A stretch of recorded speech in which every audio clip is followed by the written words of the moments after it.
I am Okay, not hello. an artist in a traditional sense, but I was writing a lot of poetry at the time, and I thought it would be really interesting to play with the way that poetry is represented. Hi, how are you? It's I'm been more good, than how are 4 you? years that we spoke. Oh my goodness, yes. And I It's think been 6 years time. since we met. Well, Paulius, do you want to start?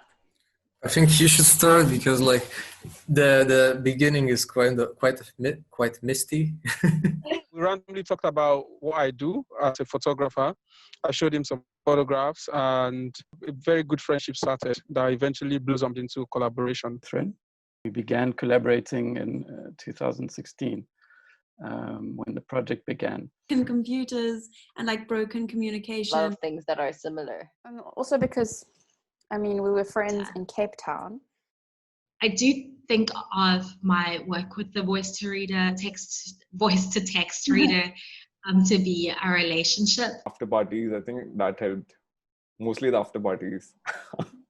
To do with the computer screen, like you normally look through into another world, and for this thing we wanted to like block that thing, so completely like change the function of the object.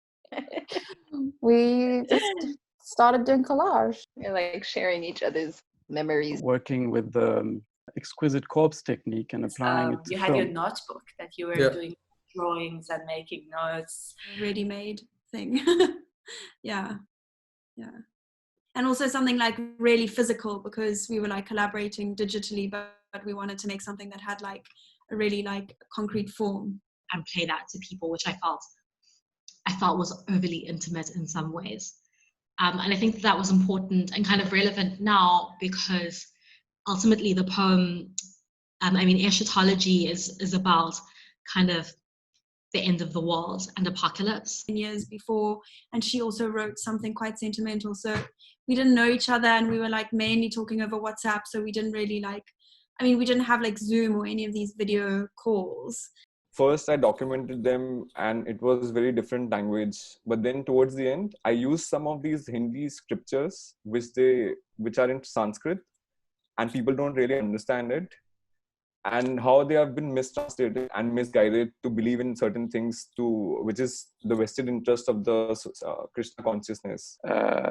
Just an extract of the dream we had written down. In the same way, the kind of conversation, another parallel dialogue was taking place. And at that moment, I was living in my village, so I spoke to you through a hotspot, making a hotspot with my iPhone and like connecting it to my laptop, and then like this village technology. Yeah, that's true. I think that's what it was like for me. Everything in Dubai is always tiled, which is kind of That's nice. Okay. Can I see a selfie of you in the mirror, please? Thanks. You're lucky you have a balcony. That's nice. Yeah, thank goodness, because otherwise I would have gone crazy during quarantine. Yeah. Some events in their lives. For me, everything was just not a blank. It just didn't exist in a tangible form. It only existed in my head or in my memory or from what my siblings would tell me. Mobile phone, using something that we have as a kind of prosthetic extension of us in the day, using it a bit differently to communicate. So using it to communicate through fragments of video. I think it was 1 second or two. Worrying about printing, there was a lot of nice crossover. It was the first time we were trying to use things that had like a cross-cultural relationship to. I was like, no, this time you need to send things. You need to, this poor artist gonna be disappointed that he's not getting anything back. And that's how it started, because I couldn't move. My movement was so limited, and I only had my phone. Basically, we would be the voices of the objects, and then they would essentially be talking to each other. The kind other. of material we used at that point, we did not think much about it, but it turned out to be far more potent. I had a conversation or 2 or 3, and logistically it was just like really complicated, so we ended up just put like we met in the plastic space, crates. I think, once or twice. That I thought was interesting, to be permanently always potentially making the work. Documentary by Kiss Marker, where he says how memory is much like history. So with the fluidity of not having a tangible, how you can reconstruct it all the time.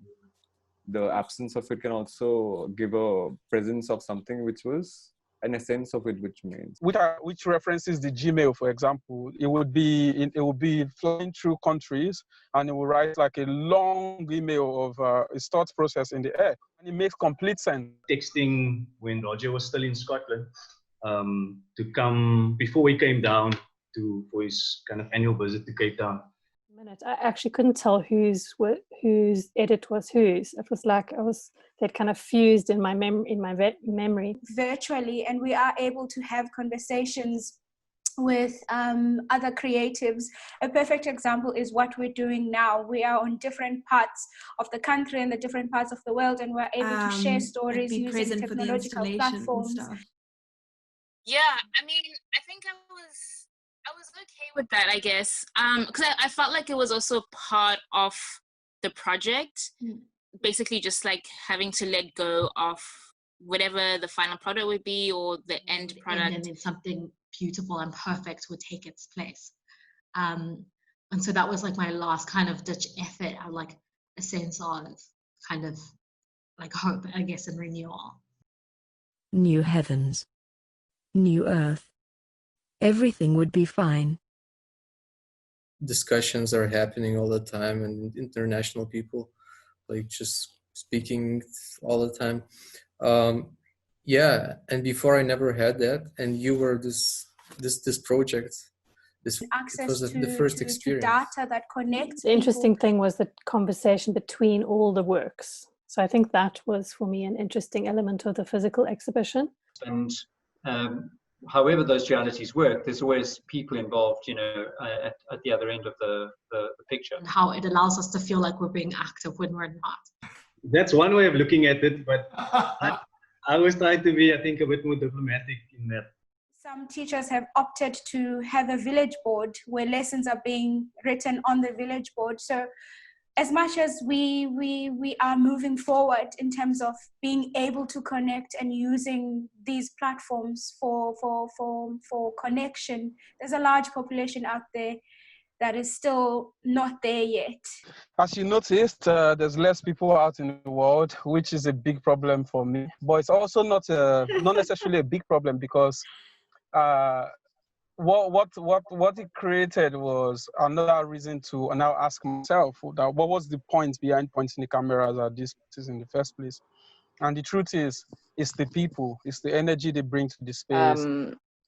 You know, you kind of can collaborate together, or you meet somebody that wants to do an exhibition. And here it's more like really structured, like either you go to meet-up events which are planned out, like, okay, let's meet here at this time to talk about this, or it's work related. Something that related to how they were feeling, and then only I and the audience member could hear it. So using Bluetooth connection, stores and markets and stuff. And then I also make videos using found imagery, but those are from the internet.